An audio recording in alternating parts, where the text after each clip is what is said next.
Hello, everyone. Good afternoon once again, and happy Ghana month.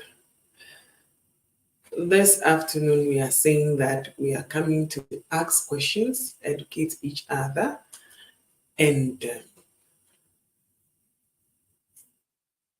educate each other, educate each other, and ask all the questions you want to ask your midwife so that we can have a better explanation of what we need to know, how to go about it, and also seek the right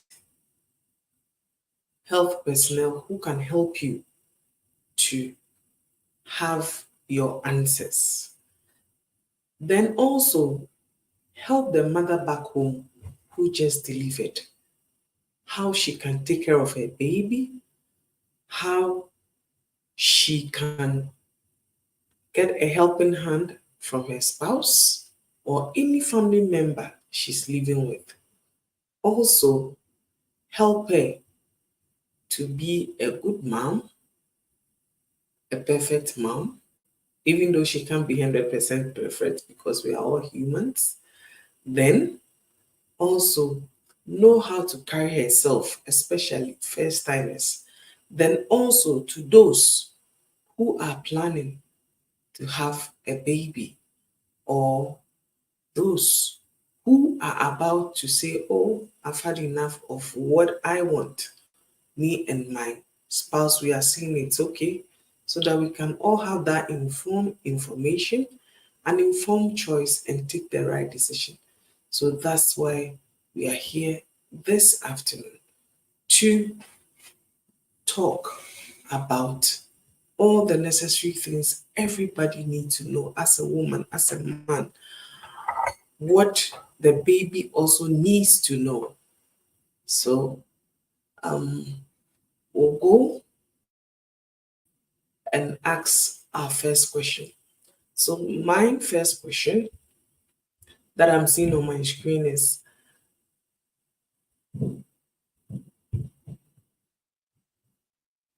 can I have vaginal birth after a first cesarean birth? Okay. So can I see my questions? Yeah. Can I have a vaginal birth after 16 months after cesarean section? Okay. So that's my first question. So um, when you have your cesarean birth, under normal circumstances, you are supposed to wait for 2 years, which is 24 months, before you can have another baby. By that time, the wound has healed, there's less scarring, so they can try you for labor for 6 months. Then they can try you for labor for 6 hours. 6 hours. So after 6 hours, then if baby doesn't come or labor doesn't progress the way they are expecting, then they can send you to theater. But for 16 months, which is not yet the 24 months, it's not advisable for you to have a vaginal birth because one, the wound has not healed totally. And you, the mother, psychologically, you are not even ready for another vaginal birth. Secondly, also, how the uterus needs to expand for the baby to come out, possibility that there can be a problem is very high. Then also, 16 months, no doctor will even advise you to go and try vaginal birth because possibility that we can lose mother and baby is high. So that's why the doctors always recommend that you wait 24 months before you can have your, they'll try you for labor for 6 hours. If labor progresses, then you can have your vaginal birth. So within 6 hours, we are expecting it should be around 6 c.m. or 7 c.m. That's when we can say that, oh yeah, this mother is progressing. So let's observe her for a while. And that one is going to be strict observation. It's not going to be that will allow you to even go home. No, you should be at the facility. We are going to check everything, the fetal heart, monitor your BPs, check your sugar, check your urine protein, check everything about you, and make sure that everything is on course. So if 16 months is a no, no, no. If it's 24 months, we can try you for labor. Thank you. So I hope I've answered your question, and I'll go to my next question.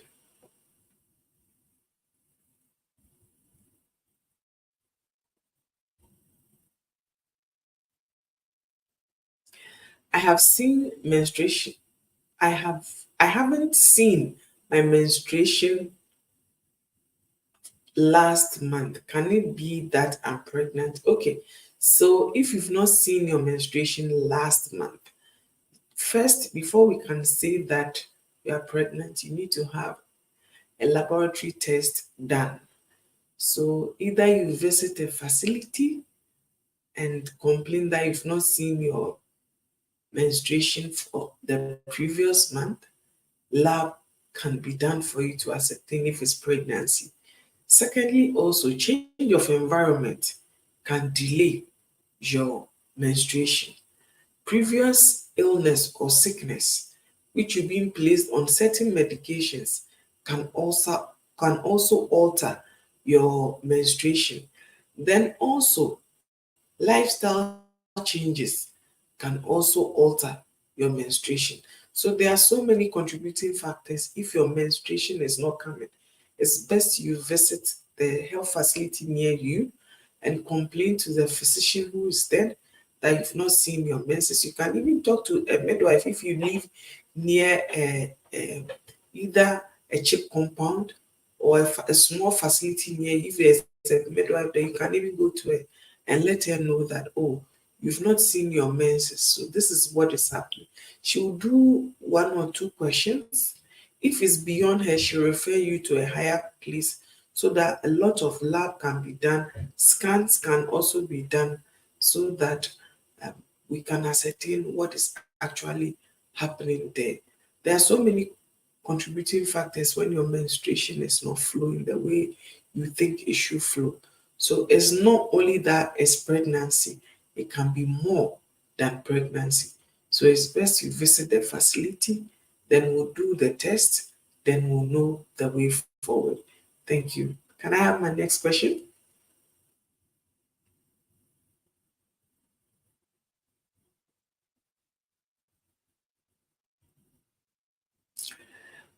What does a baby fully recognize the mother? The baby fully recognize the mother the first time baby comes out. Whilst your baby is even in utero, baby knows mother already because you talk, you eat, all your emotions, whatever you go through, baby also knows it. So when baby comes out and baby have his or her first cry and they deliver baby onto the mother's abdomen, baby's sense of smell, sense of touch allows baby to know this is my mom. That's why baby will actually crawl all the way to the breast and start sucking before even somebody puts baby to the breast. So baby fully recognize mother immediately baby is born. And that's what I can tell you because if it's not the mother, baby wouldn't suck the breast because the two of you have been through the journey for the past 36 to 40 weeks. So baby already recognize mother already. If you are asking when baby is able to pronounce mother or mama, that one baby needs to learn how to talk. So it starts from 12 months all the way to 54 months. That's when baby is fully knows that, oh, um, I have to my mom is my mom, my dad is my dad.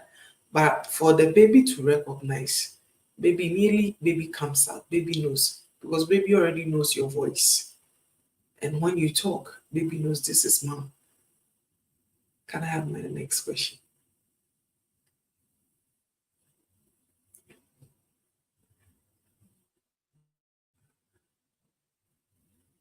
Please, my 4-month-old baby is having balls all over her head and around the neck.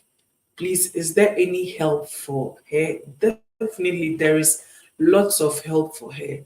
First of all, baby is just 4 months, so you have baby's weighing card. You pick your baby's weighing card, you pick baby's health insurance card, and just visit the nearby facility near you. History will be taken, questions will be asked. As a mother, you should know the type of soap that you use to bath for your baby, the type of lotion you used on the baby's skin, then the type of towel and sponge. Is the baby sharing with the other siblings in the house? Yes or no? You should know all these. Then after, examination will be done for the baby. So on baby said the physician will do a thorough examination on the head and the body itself. Then the skin texture is also another factor.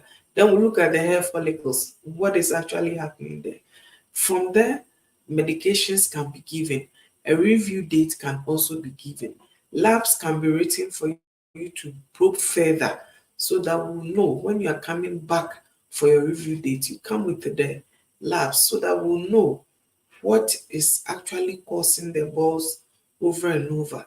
So we shouldn't sit at home, apply concussions, thinking that those concussions will help the child. No, it wouldn't. So let's try as much as we can so that we can help the baby, save the baby, and make sure baby is fully fit and well. A baby can be helped so easily. Baby can be helped so easily. Baby can be helped so easily. Can I have my next question? Okay, I have 2 previous years.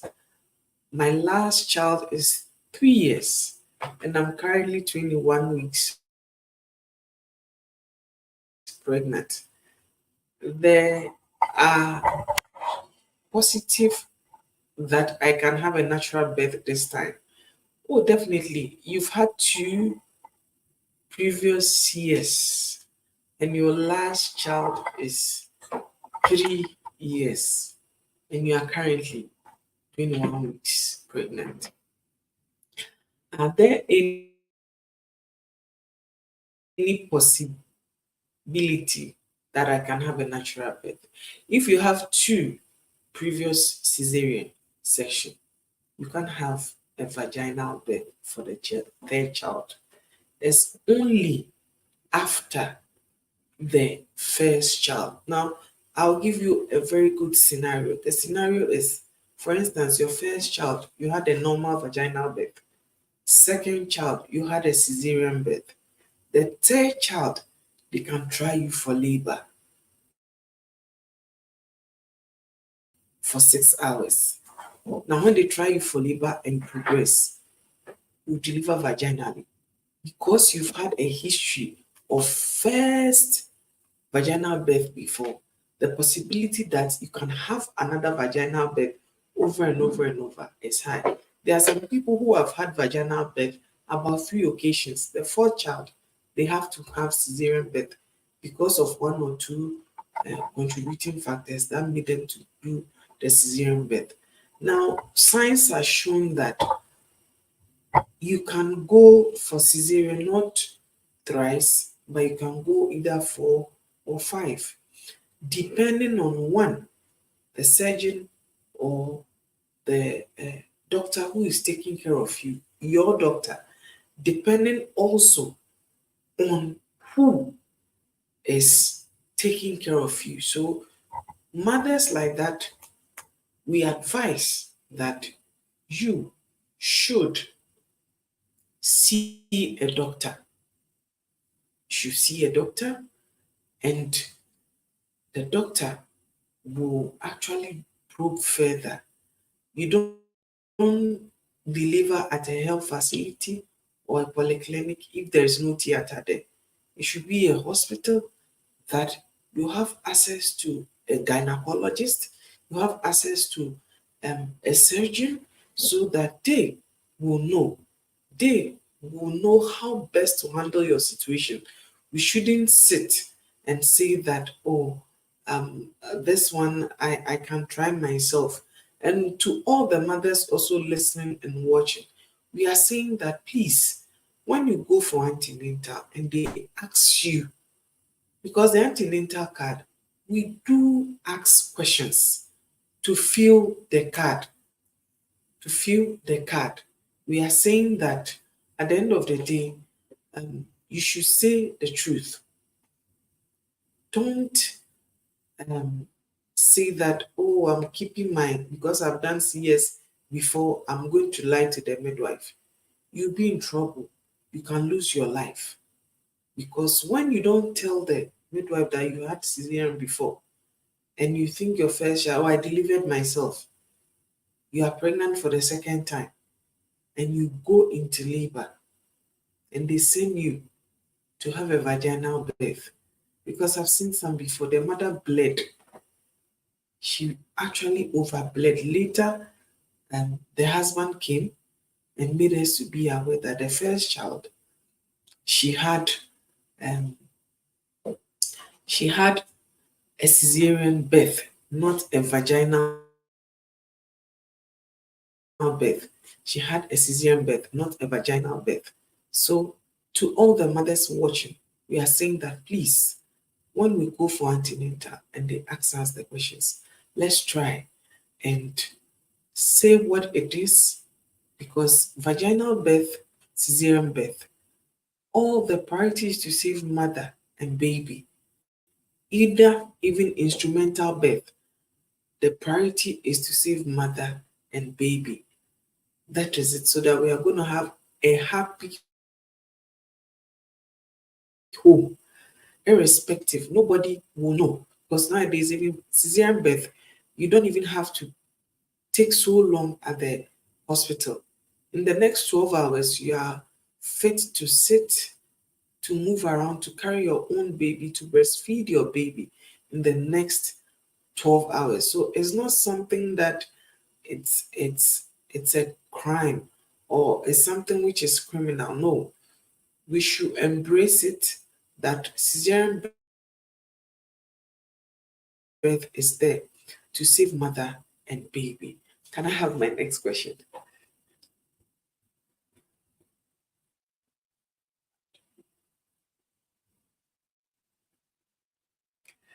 Okay, so Joanna, my 24 months daughter doesn't like food, and I want to know if there is any help available.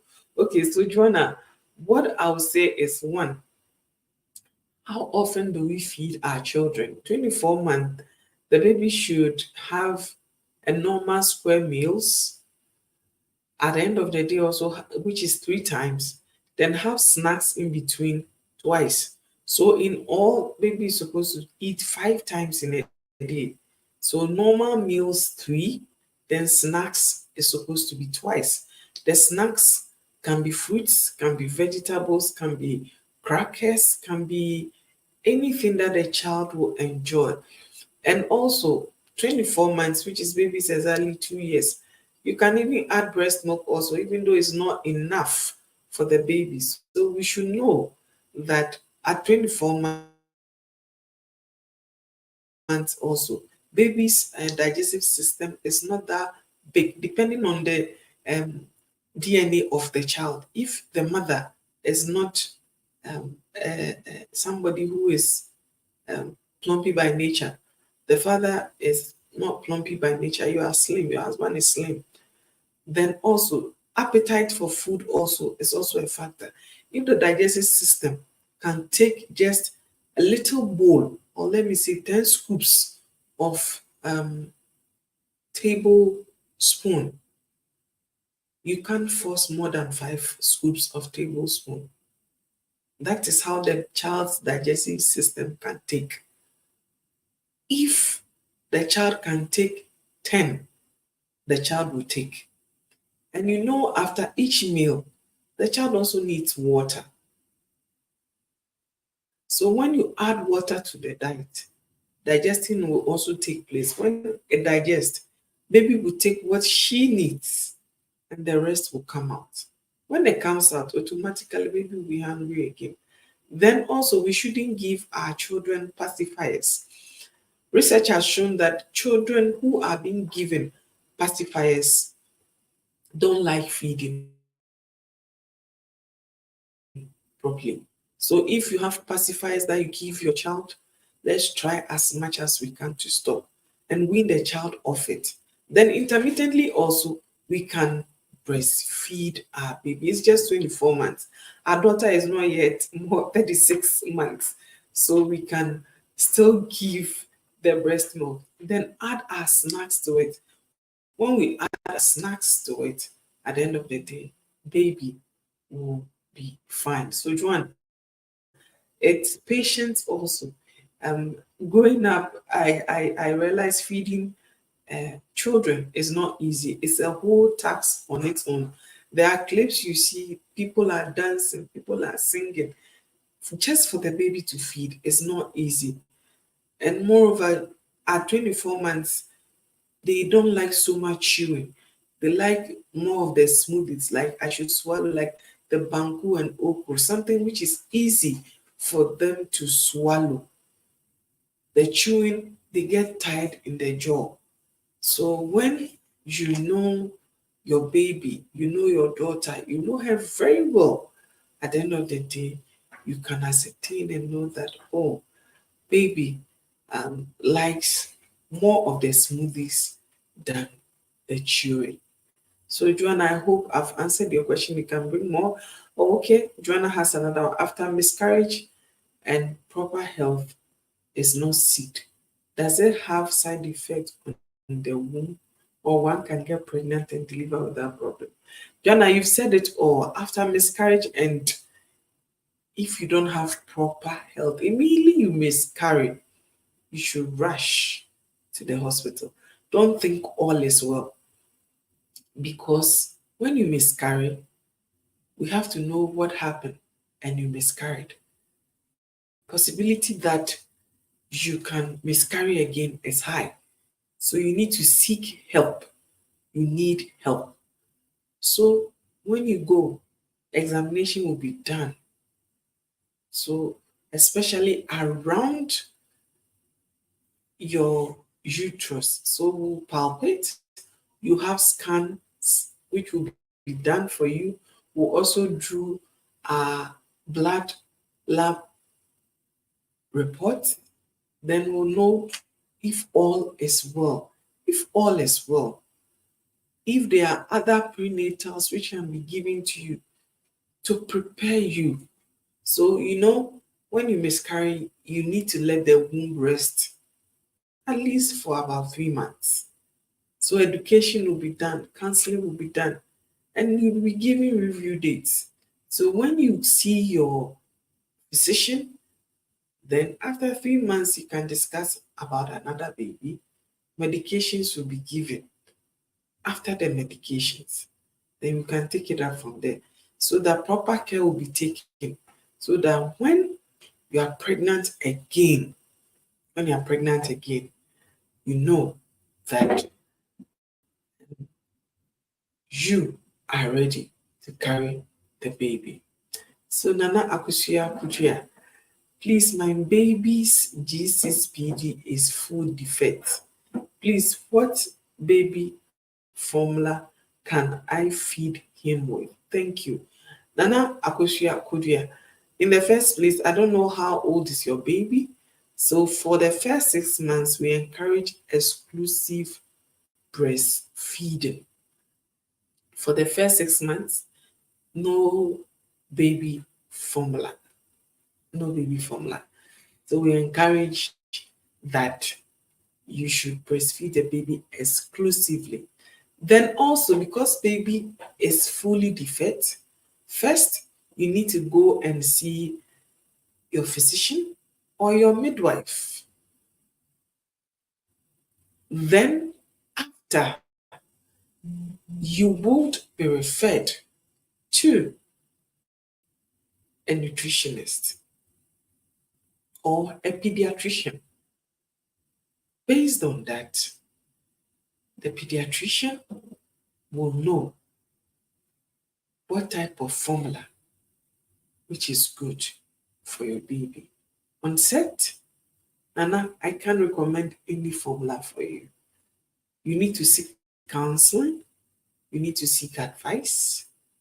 But what I know, a little I know is normally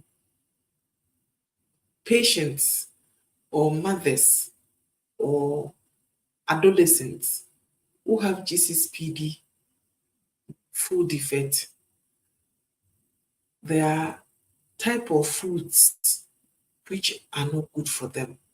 So when you go to any facility near you, they'll counsel you.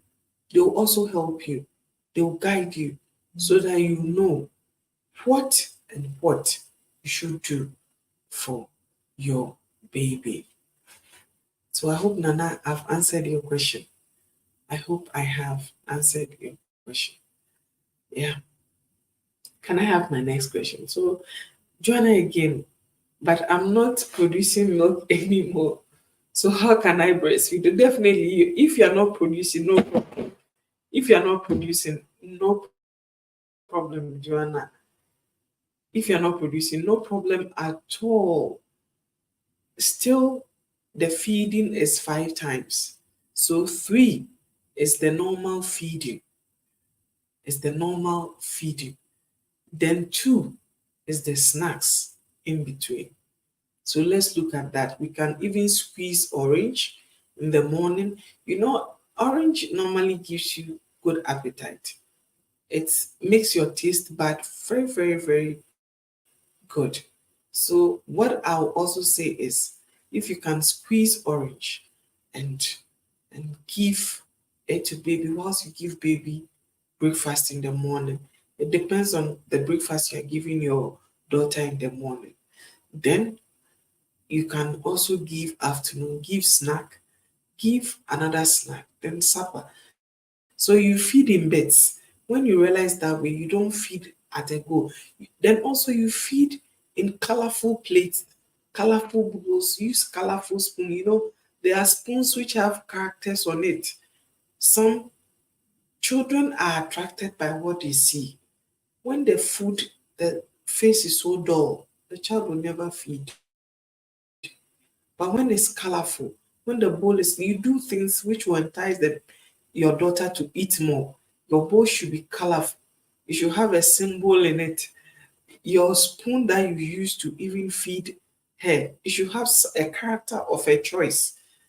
It depends on the character your daughter likes. There are others they like cars, others like dinosaur, other likes strawberry, other likes pineapple, orange. So when you go to market, you see there are symbols. Those are the plates you should be buying for your ward. There are others, they don't mind. Any bowl, they'll eat in it. Any spoon, they'll eat in it. So you should know your daughter. But one thing I know for sure is children from 6 months to 24 months, their bowls needs to be colorful. Their spoons needs to have characters on it.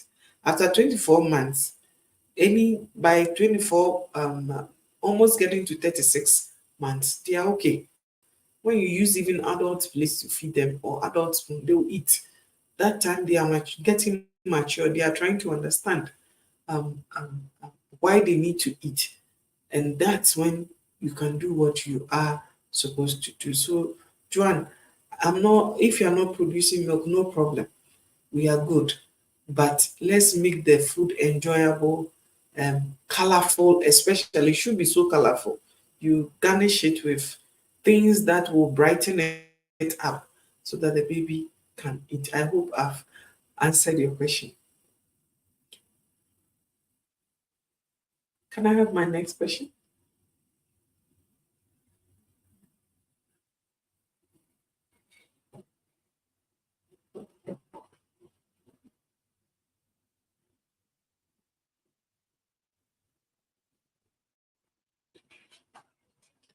Okay. Please. Okay, so your son is 3 months, 1 week, and we will be starting work in 2 weeks' time. Oh, Nana. When I started reading the question, it I just smiled. Do you know something? 3 months, 1 week. Let's try and express. So the bottom line is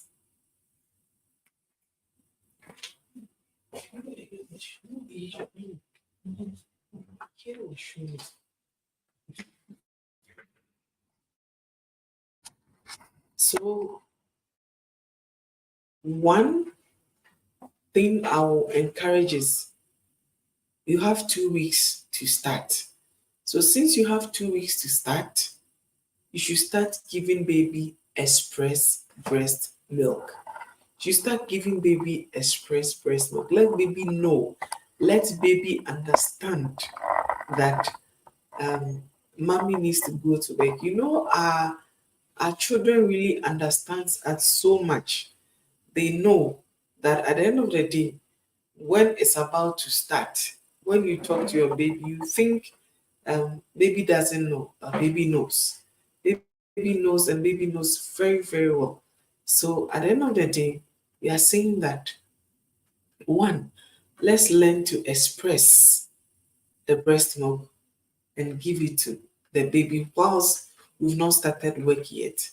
Then also, whoever you leave your baby with, please try and teach the baby how to give your baby the express milk.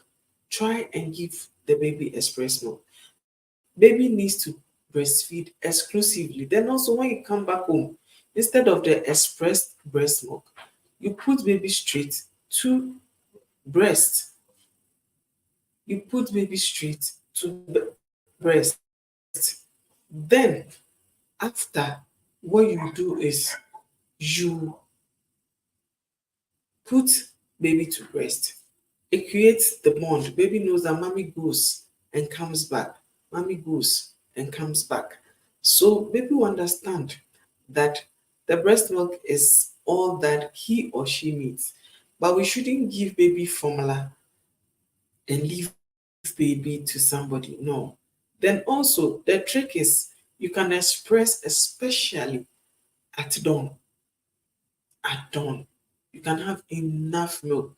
Then also you should also make sure your diet should be more of fluids, more of protein, more of vegetables. The carbohydrate can be in moderation. Then we should take a lot of fruit also. That one can help. Then, can I have my next question, please?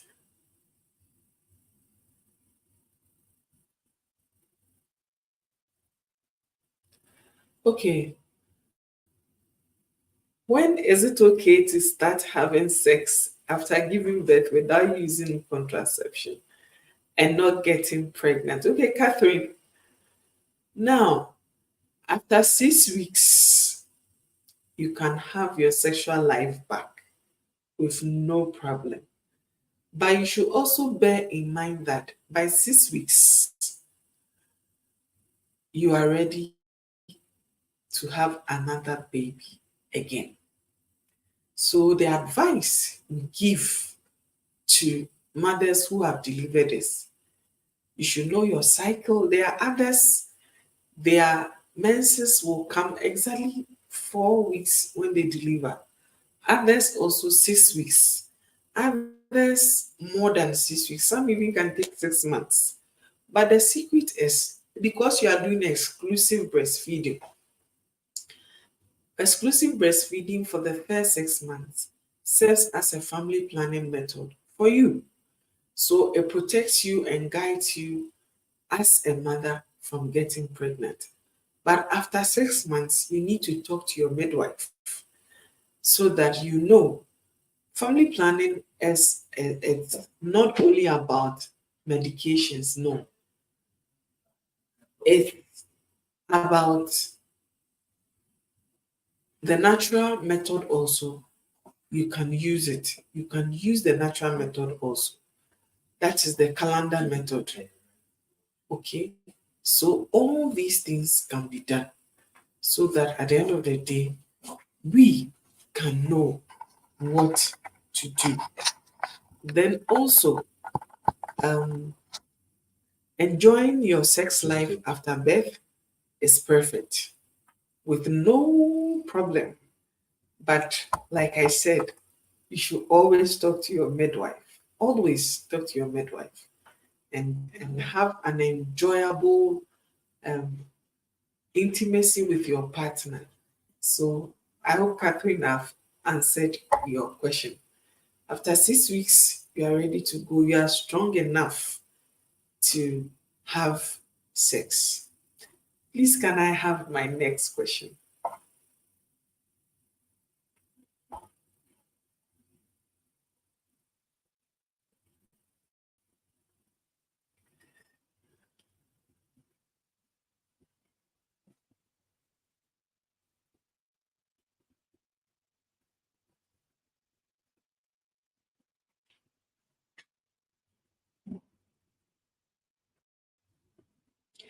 Okay. Oh, good. So, Catherine, again, mine usually comes 3 months after, even with exclusive breastfeeding. Oh, that's good.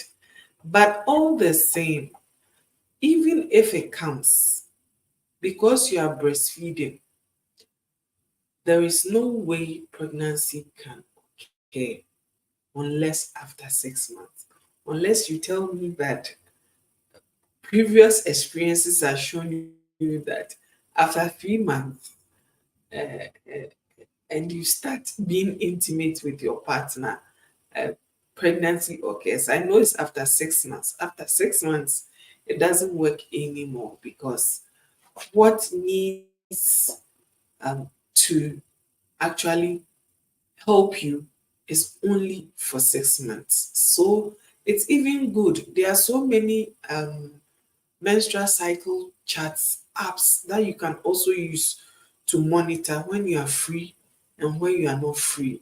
So at the end of the day, you know, I don't have to mention a menstrual cycle chart that you can use, but you should know yours. You should know yours. When you know yours, you can nearly 3 months yours comes. Just key in and know the number of days. It will also give you when you are free and when you are not free, because most of us, when we do that, it even helps us so that when you are ready for another baby, we know that we are ready and we use that one to also plan. So if yours is 3 months, you are good to go. So after 3 months, you can add your menstrual chart that you are using. That's the natural method. It will let you know when your menses will come, when you're ovulating, when you are free also to have sex, that you don't want to have a baby. It helps you that way also. So based on that, we can take it up from there. I think Catherine have answered your question. If not, you can bring in more. Let's bring our questions. We should drop in our questions and let's answer them. Please, can I have my next question? I think Joanne sent a question. If we can send, Joanne, can you send your question again so that I can answer your question for you, please?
Okay, so Joanne.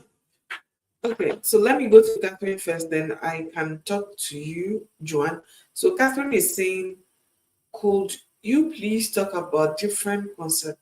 Oh, definitely options that won't interfere with your hormone. Catherine, thank you so much. I hope my producer is listening.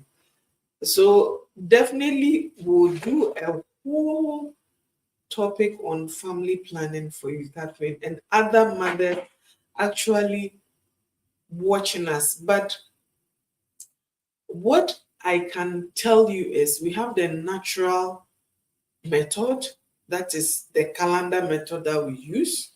We also have IUD, that one is also non-hormonal. We also have um, withdrawal method, which is non-hormonal. So we are going to, Catherine, we are going to try either next month or next 2 months, we are going to do family planning. And we are going to talk extensively on what every mother needs to know on family planning, both the hormonal and non-hormonal. Then when you know what goes into it, then you visit your midwife or your obs and gynae doctor. You have a chit chat, then you can have an informed choice. So I know we have the IUD, we have the calendar method, and we have the withdrawal method. Those ones are non-hormonal. Non-hormonal. Then we have the circle of beads also. The circle of beads, it's like a bead. So you use it. So it's just like the calendar method. They are also non-hormonal. So these ones you can use so that you can have the intimacy that you want to have, that nothing will change about you. There are some mothers automatically, the hormonal ones are not good for them based on the history taken. It's only the non-hormonals which are good for them. So it's either here or there. Family planning is broad. It's not about only injections and pills. No, the natural ones are part of family planning. So Catherine, I'm promising you, my producer is definitely listening. We are going to talk about that, and we'll talk extensively.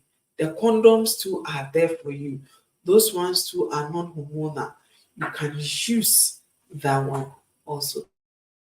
So Joanna also said that if her cycle, her menstrual cycle, is more than 7 days, if your menstrual cycle is more than 7 days, there are others who their menstrual days, we have those who are below 28 days and those who are above 28 days.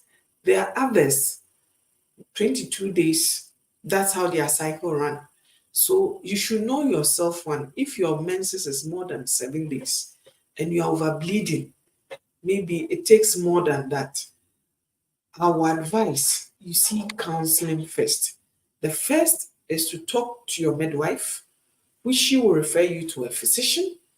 Then also, the physician will do the test that needs to be done. Then advice will be given. Some of you, more than 7 days, when they do their test and everything, they will tell you everything is normal. Others also is not normal. It's not normal at all. Then also with okay, so Joanna, what causes pain in females during sexual intercourse? Oh, okay, Joanna, what causes the pain? One, before even you have sex, there should be foreplay. So it's not that you just go in and just do what you have to do and go out. No. So you should talk to your partner. There should be a lot of foreplay so that a lot of vaginal fluids will be released, which serves as a lubricant for the penis to penetrate. If you don't have a lot of foreplay, and your partner just penetrates, it's going to be so painful that you can't bear the pain. There are other contributing factors also. There can be a lot of foreplay, but still there can be pain. The pain you need to actually report to your midwife or your physician. It could be pelvic inflammatory infection that needs to be treated so that you can enjoy your intimacy with your partner. Jonah and Catherine, I hope I've answered your questions. Can I have my next question, please?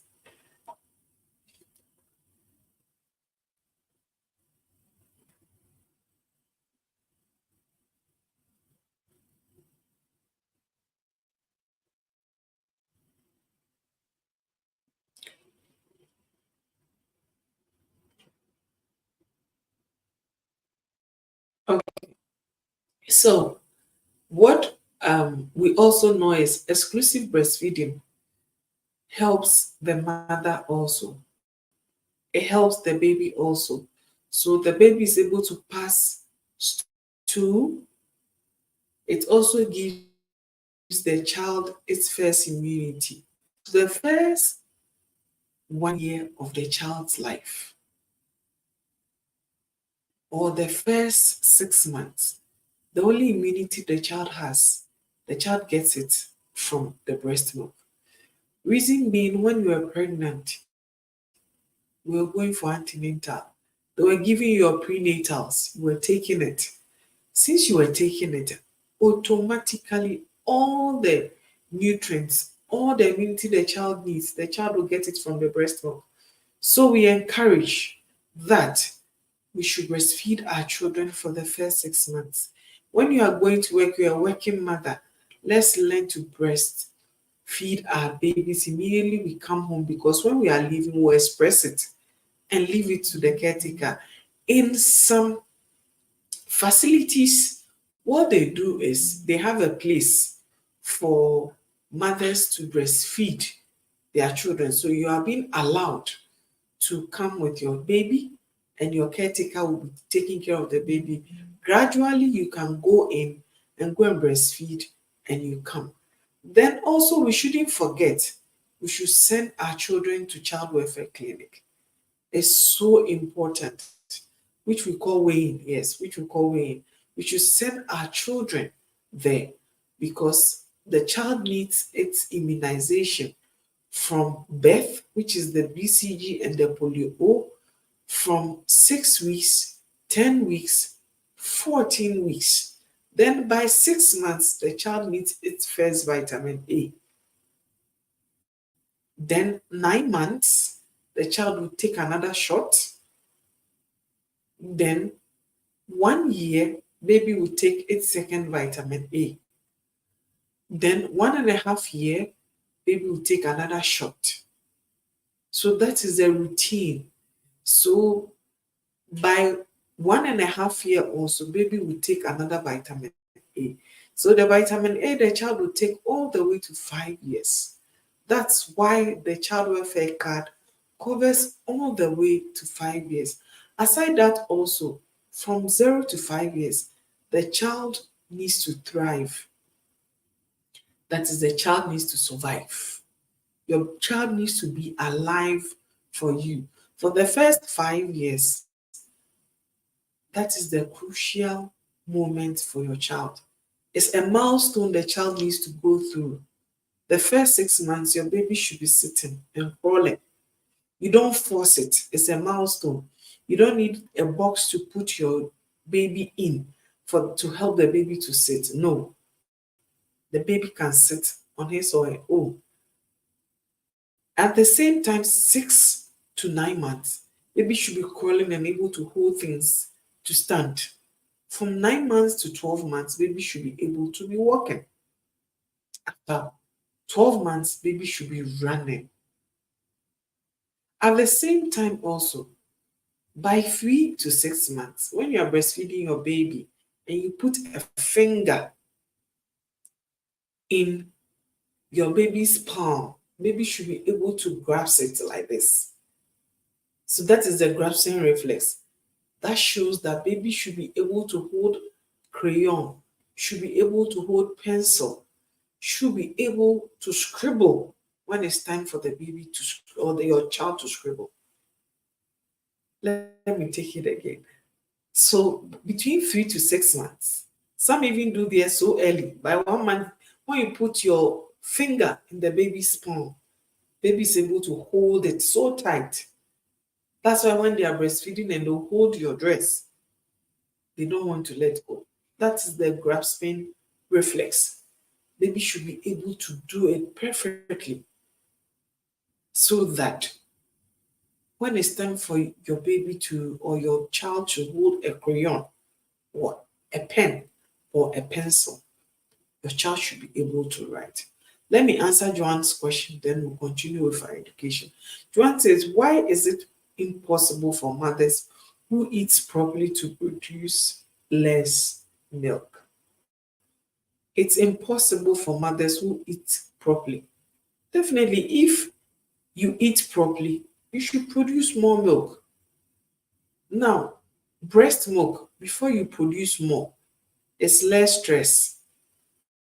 Before even baby will come, when you conceive, a message is sent to the brain that there's a new person coming. The person will feed solely on the breast milk, not anything else. So that's the interpretation. So the breast milk starts producing whilst you are pregnant. You don't need to even force it because you are eating your 4-star diet, you are taking your prenatals, and you are taking more fluids. After, when baby comes out, especially through vaginal birth, from 6 to 12 hours, the breast milk will start flowing. After, when you put baby to breast. Now, when we are putting baby to breast, baby need to suckle from the areola, not the nipple, because the producing site is the areola. I'll continue to say is the areola, not the nipple. So when the more baby suckles on the areola, the more breast milk is produced. And when you eat your 4-star diet, you definitely produce more of the breast milk. Proper diet gives more breast milk. Less stress gives more breast milk. More relaxation gives more breast milk. Baby suckling at dawn gives more breast milk. So production of breast milk, all these factors come into play. If baby doesn't suckle at night, if you don't have enough rest and sleep, if there's poor nutrition, if there's less fluid, less breast milk will be produced, Joanne. So from Rosemond, what could be the reason for persistent vaginal thrush infection? Even after the woman keeps her down area clean, avoids douching, and is not diabetic either. So one, first of all, your partner, is he only you or there are others? Because with vaginal thrush, it's a sexually transmitted infection. You take it from someone and you give it to someone. So you continue to treat and you are only sticking to your partner. But your partner is also looking somewhere else. Possibility that the reinfection can occur is high. Then also when we treat you, we have to treat your partner. Then when your partner is treated, at the end of the day, we are saying that he also needs to stay away from the others. Or he also needs to identify who he's sexually with so that he can send the person to the facility so that the person can also be treated. Rosemond, I hope I have answered your question. It's a sexually transmitted infection.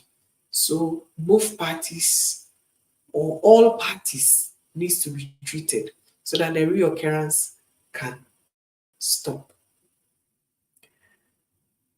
Then I'll continue my education with the milestone of our children. So at the same time, by 2 years, baby should be so eloquent in expressing him or herself. But there's a catch somewhere. The catch is girls develop faster than boys. So you should know, you should never compare your daughter to your son. That's why the child welfare card, where we plot the children, are different from where we plot the boys, are different from where we plot the girls. You should never compare a girl to a boy because girls talk fast early, they develop faster than boys. Per the milestone, the girl by 1 year is even able to wear the mother's shoes and heels and even behave like the mom. But boys, it takes time. So you should know your child well, and take it like that and nurture your children. Every child is special. Every child is unique.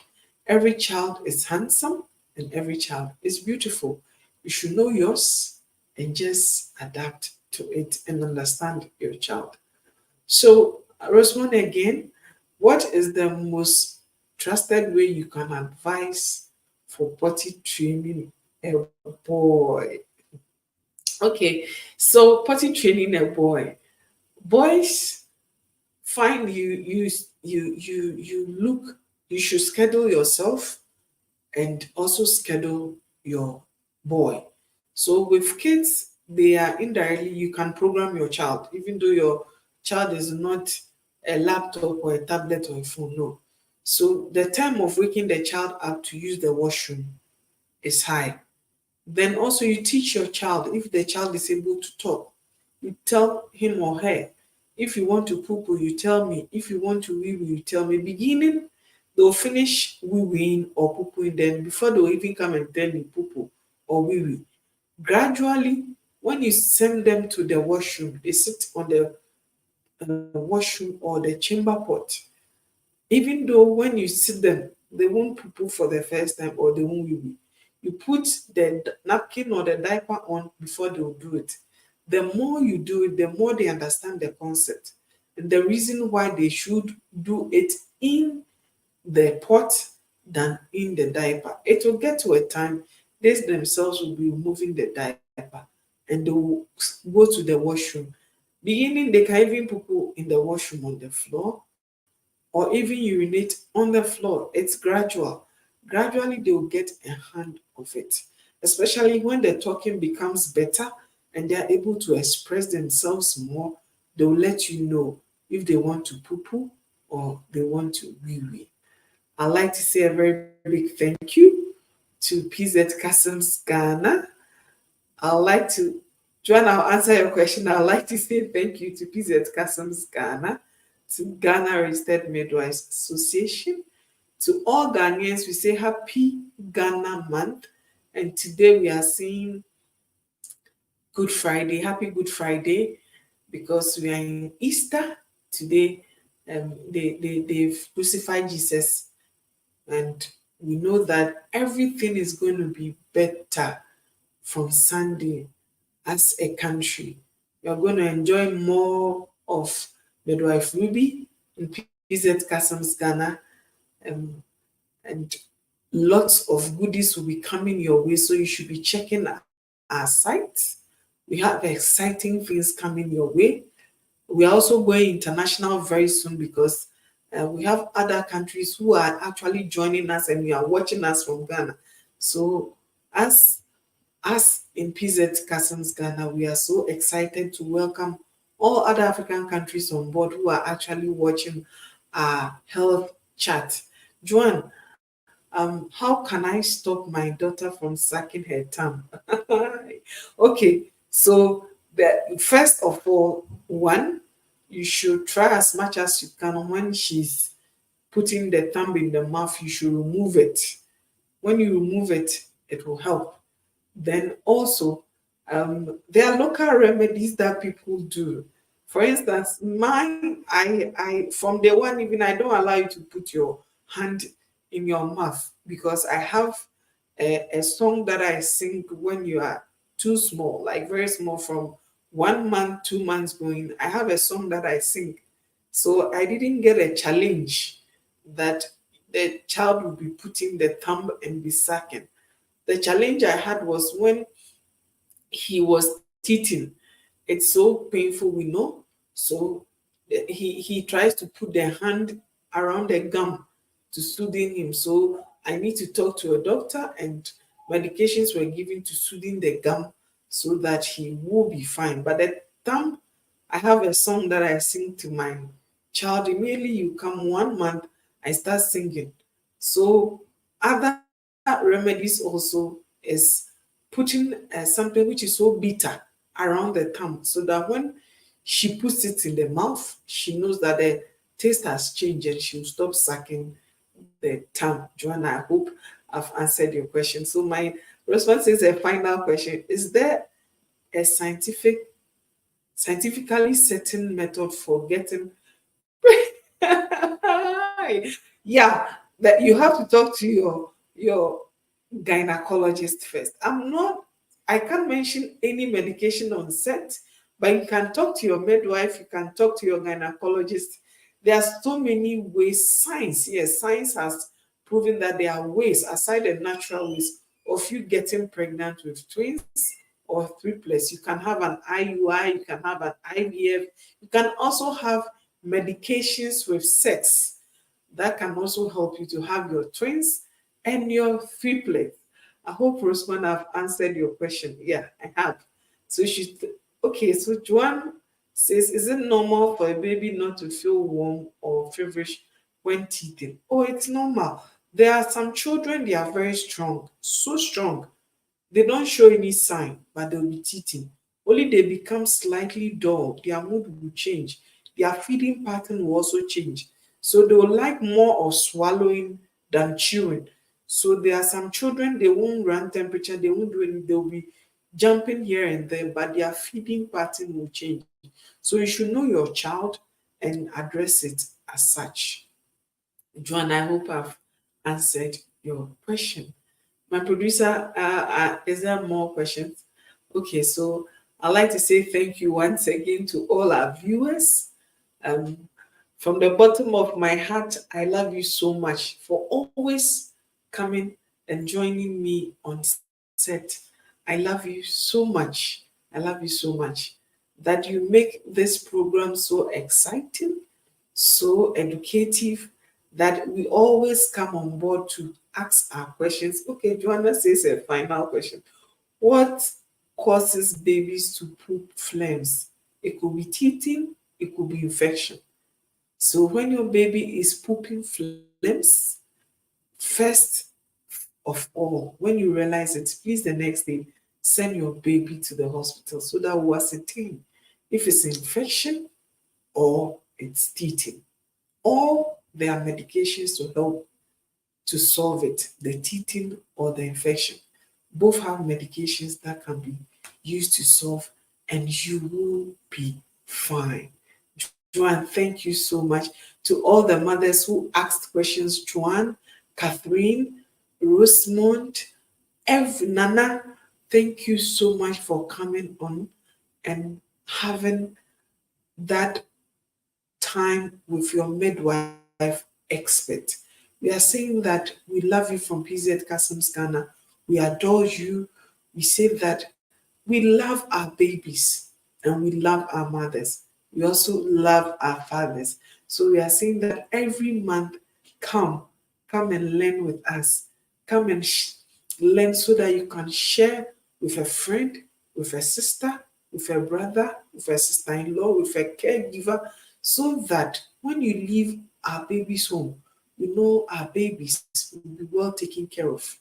When we leave, we are ready to get pregnant. We know that we are going to carry pregnancy all the way to term till we deliver. We're going to have a safe pregnancy. We also know that when you come on set, it's immeasurable. It makes the program exciting. It makes it so lively. So we thank you so much. I'd like to say thank you to my crew who has always had my back, my producer, my IT, my cameraman, and my special someone who I wouldn't mention the name, who have been so helpful to me anytime the needs arises. He knows himself already. I'd like to also say thank you to PZ Cussons Ghana, to Ghana Registered Midwives Association. Also like to say thank you to my head of facility, Auntie Kate,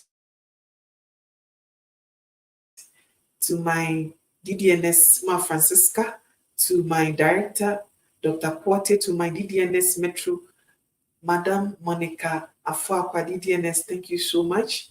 I would like to also wish my cousin Bode and the wife Erica, who are getting married tomorrow, that congratulations. And to all Ghanaians, we say happy Ghana month. Let's continue to enjoy. And also, happy Good Friday. For me, your midwife expert, I say, I love you. And thank you.